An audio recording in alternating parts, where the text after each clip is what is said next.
Hi friends, welcome to my channel. ನೀವಿನ್ನೂ ನಮ್ಮ ಚಾನಲ್ಗೆ ಸಬ್ಸ್ಕ್ರೈಬ್ ಆಗಿಲ್ಲ ಅಂದರೆ ದಯವಿಟ್ಟು ಸಬ್ಸ್ಕ್ರೈಬ್ ಆಗಿ. ಹಾಗೆ ಈ ಸೀರಿಯಲ್ ನಿಮ್ಗೆ ಇಷ್ಟ ಇದ್ದರೆ ಒಂದು ಲೈಕ್ ಕೊಡಿ.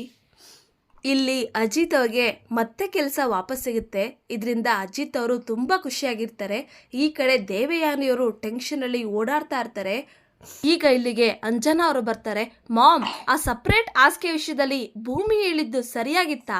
ಸ್ವಲ್ಪ ಯೋಚನೆ ಮಾಡು ಅಂತ ಹೇಳಿದಾಗ ದೇವಯಾನಿಯವರು, ನಾನು ಹುಲಿ ಬಗ್ಗೆ ಯೋಚನೆ ಮಾಡ್ತಾ ಇದ್ರೆ ನೀನು ಇಲಿ ವಿಷಯ ತಂದಿದ್ಯಾ?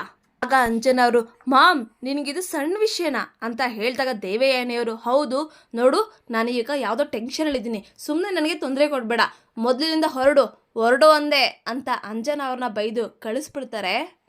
ಈ ಕಡೆ ಸಂಗೀತ ಅವರು ದೇವರ ಮುಂದೆ ಕೂತ್ಕೊಂಡು ಬೇಡ್ಕೊತಾ ಇದ್ದಾರೆ. ದೇವ್ರೇ, ನನ್ನ ಮಗನಿಗೆ ಕೆಲಸನೇ ದೇವರು, ಸರ್ಕಾರಿ ಕೆಲಸನೇ ದೇವರ ಕೆಲಸ ಅಂತ ಅಂದ್ಕೊಂಡಿದ್ದ.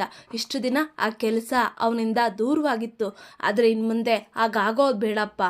ದಯವಿಟ್ಟು ಅವನನ್ನು ಇಷ್ಟೇ ಪ್ರಾಮಾಣಿಕತೆಗೆ ಬೆಲೆ ಕೊಡಪ್ಪ ಅಂತ ಸಂಗೀತ ಅವರು ದೇವ್ರ ಹತ್ರ ಬೇಡ್ಕೊತಾ ಇರ್ತಾರೆ. ಈಗ ಇಲ್ಲಿಗೆ ಭೂಮಿ ಬರ್ತಾಳೆ. ಭೂಮಿ, ಈ ಯೂನಿಫಾರ್ಮ್ ತಗೊಂಡು ಅಜಿತ್ ರೂಮಲ್ಲಿ ಇಡಮ್ಮ ಅಂತ ಹೇಳಿದಾಗ ಭೂಮಿಯವರು, ಅಮ್ಮ ಯೋಚನೆ ಮಾಡಬೇಡಿ, ಇನ್ಮೇಲೆ ಸಾಹೇಬ್ರಿಗೆ ಯಾವ ತೊಂದರೆನೂ ಆಗೋದಿಲ್ಲ ಅಂತ ಸಂಗೀತ ಅವ್ರಿಗೆ ಸಮಾಧಾನ ಮಾಡಿ ಇಲ್ಲಿಂದ ಹೊರಡ್ತಾಳೆ. ಈಗ ದೇವಯಾನಿಯವರು ಯಾರಿಗೋ ಕಾಲ್ ಮಾಡಿ, ನಿನ್ನಿಂದ ಒಂದು ಕೆಲಸ ಆಗಬೇಕಾಗಿತ್ತು, ಅರ್ಜೆಂಟು, ಒಂದು ಒಳ್ಳೆ ಹುಡುಗಿ ಬೇಕಾಗಿತ್ತು, ನೋಡೋಕ್ಕೆ ಮನಸ್ವಿನಿ ಥರನೇ ಇರಬೇಕು, ಆ ಹುಡುಗಿ ತುಂಬ ಸುಂದರವಾಗಿರಬೇಕು ಅಂತ ಹೇಳಿದಾಗ ಅವರು, ಆಯಿತು ಮೇಡಮ್, ನಿಮ್ಮ ಕೆಲಸ ಆಯಿತು ಅಂತ ಅಂದ್ಕೊಳ್ಳಿ ಅಂತ ಒಂದೊಳ್ಳೆ ಸುಂದರವಾದ ಹುಡುಗಿನ ಕರ್ಕೊಂಬರ್ತಾರೆ. ಇಲ್ಲಿಗೆ ಈ ಸಂಚಿಕೆ ಮುಕ್ತಾಯಗೊಳ್ಳುತ್ತೆ. ದಯವಿಟ್ಟು ನಿಮ್ಮ ಮನಸ್ಸುಗಳನ್ನು ಕಮೆಂಟ್